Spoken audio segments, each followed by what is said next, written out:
Dr. Mike Dow, because I want you to touch on this topic that is often, I don't want to say ignored, but after a traumatic event like this, after a traumatic brain injury, it can so greatly affect relationships like mother and daughter. Absolutely, that dynamic, and I'm not just an expert here to tell you what to do. My brother, when he was 10, had a major stroke because of a rare brain injury. So I understand that, growing up and having my mom at the hospital 24/7. So I would just say a couple things to you.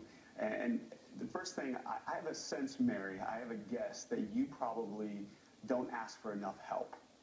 Is that right?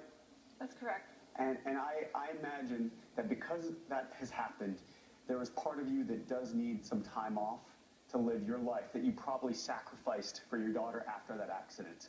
So that's what I would say to you, and it's something that my mom has absolutely learned. And I got to get a little bit of my mom back a couple years after my brother started to recover and after his brain surgeries. And for you, wow, Bethany, I mean, look at what a miracle it is that you're here. What a miracle it is. And I would also say, every single one of us here, we always have a choice. Are we going to focus on our abilities, or are we going to focus on our disabilities?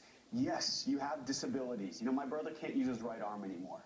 But he also started a nonprofit for other people with aphasia called Aphasia Recovery Connection. I'm sure you have some things that you're passionate about. You are a beautiful young lady, and I would just say to you, just focus on those abilities, and I think you're going to be just fine in your life.